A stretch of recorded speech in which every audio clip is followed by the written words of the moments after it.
ভাই আমি ছোট্ট একটা উদাহরণ দেই, প্র্যাকটিসের কি গুরুত্ব জাস্ট তোমরা বুঝতে পারবা। তোমরা হিফজ খানার স্টুডেন্টদের সম্পর্কে জানো, যারা মাদ্রাসার হাফিজি পড়ে, যারা কোরআন হিফজ করে। তোমার কি মনে হয় তারা তো ডেইলি 16 ঘন্টা পড়ে, তুমি এটা জানো কিনা আমি জানি না। যারা হিফজ খানায় পড়ে, কোরআন হিফজ করে, হাফেজ হয়, মুখস্থ করে, ওরা ডেইলি 14 থেকে 16 ঘন্টা পড়ে। 6 ঘন্টা ঘুমায়, 2 ঘন্টা নামাজ বা অন্যান্য কাজ করে, 14 ঘন্টাও পড়ে কেউ কেউ। মানে একদম ভোর রাতে ফজরের 1.5 ঘন্টা আগে উঠে তারা যে দিনটা শুরু করে, সেই দিনটা চলে রাত 10:30 পর্যন্ত। এই যে তারা এত লং টাইম ব্যাপী পড়তেছে, তোমার কি মনে হয় তারা সারাদিন শুধু নতুন পড়া মুখস্থ করে? কখনো না। তাহলে কি করে ভাইয়া তারা ডেইলি এই 14 ঘন্টা পড়ার ভিতরে মাত্র 2 ঘন্টা নতুন পড়া মুখস্থ করে।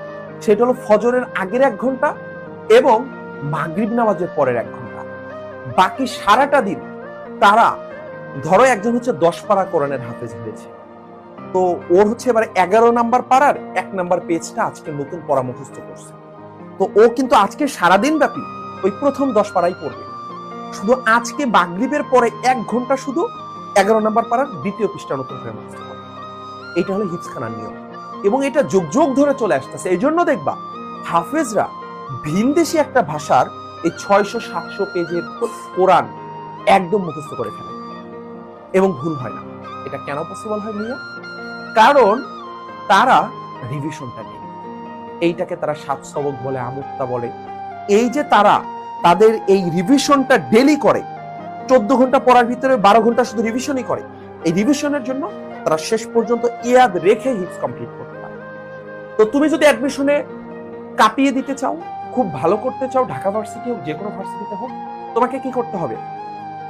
প্রত্যেক দিন এই সময়টাতে, অর্থাৎ নির্দিষ্ট একটা সময় তুমি ফজরের পরে ভোকাবুলারি গুলো মুখস্থ করো, কঠিন সূত্রগুলো মুখস্থ করো, কঠিন ইনফরমেশন গুলো মুখস্থ করো। বাকি সারাদিন তোমাকে রিভিশনটা করতে হবে সর্বোচ্চ পরিমাণে। তাছাড়া সারা 7 দিন, 1 সপ্তাহ তুমি শুধু পড়ে ফেলছো, বাট সপ্তাহ শেষে অ্যাটলিস্ট একটা দিন রাখা উচিত যেখানে পুরাতন পড়াগুলো রিভিশন করা।